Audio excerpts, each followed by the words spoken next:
Assalamualaikum warahmatullahi wabarakatuh. Perkenalkan, nama saya Maya Rahmadikna, NIM 12050122022 dari kelas H, jurusan Teknik Informatika. Pada video kali ini saya ingin menjawab tugas 3 sistem operasi. Yang pertama yaitu mengenai perbedaan antara proses dan thread. Perbedaan antara proses dan thread yang pertama yaitu proses dikendalikan oleh sistem operasi, sedangkan thread dikontrol oleh programmer dalam suatu program. Perbedaan yang kedua yaitu setiap proses memiliki kode dan data sendiri, sementara thread berbagi kode dan data yang sama. Perbedaan yang ketiga yaitu proses baru membutuhkan duplikasi proses induk dan alokasi memori, sedangkan thread lebih mudah untuk dibuat karena mereka tidak memerlukan ruang dan alamat yang terpisah.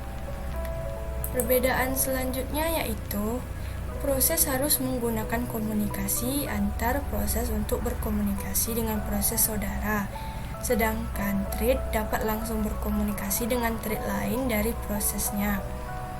Yang selanjutnya yaitu proses digunakan untuk tugas-tugas yang berat seperti pelaksanaan aplikasi, sementara thread digunakan untuk tugas-tugas sederhana. Lalu perbedaan yang terakhir yaitu proses tidak berbagi ruang alamat yang sama, sementara thread berbagi proses yang sama ruang alamat yang sama.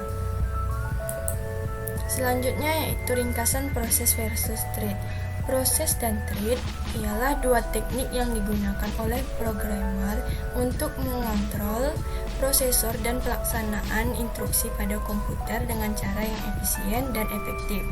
Sebuah proses dapat berisi beberapa thread.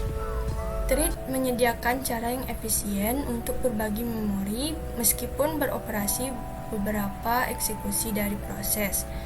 Oleh karena itu, thread merupakan alternatif untuk beberapa proses. Oke, kita masuk yang kedua yaitu perubahan status sebelum proses pada sistem operasi. Pada saat proses dieksekusi, maka akan terjadi perubahan status. Status sebuah proses menandakan bagian dari proses yang sedang aktif. Tiap proses mungkin adalah satu dari keadaan berikut ini. Yang pertama, new, yaitu pembentukan atau mempersiapkan suatu proses. Yang kedua, yaitu ada running, yaitu instruksi sedang dikerjakan atau dieksekusi. Selanjutnya ada waiting, yaitu proses sedang menunggu sejumlah kejadian untuk terjadi, seperti menunggu sebuah penyelesaian input-output atau menunggu penerimaan sebuah tanda atau sinyal. Selanjutnya ada ready. Ready yaitu proses sedang menunggu untuk ditugaskan pada sebuah prosesor.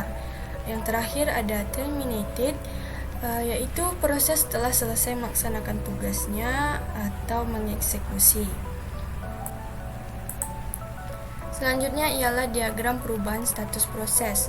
Ketika suatu proses sedang dibuat atau dipersiapkan, maka status proses tersebut berada di new, dan jika semua persiapan telah disetujui atau di-admitted, maka ia akan berubah menjadi status ready, yaitu siap untuk dieksekusi dan dikirim ke prosesor.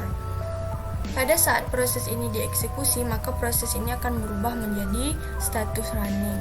Pada kondisi running ini ada 3 kemungkinan terjadi. Yang pertama, jika sebuah proses tidak ada interupsi, maka proses ini akan langsung dikerjakan oleh prosesor. Jika sudah selesai, maka exit, dan status proses berganti menjadi terminated atau selesai. Yang kedua, jika dalam proses running ini sebuah program mendapatkan sinyal interupsi dari sebuah proses yang mempunyai prioritas lebih tinggi, maka proses ini akan kembali ke status ready untuk menunggu penjadwalan pengiriman ke prosesor. Jika proses interupsi ini telah dikerjakan, maka status ready akan kembali ke status running. Kemungkinan yang ketiga, pada saat proses ini dalam keadaan running dan terjadi diperlukan respon dari perangkat input, output, atau beberapa sinyal, maka status program diletakkan di waiting.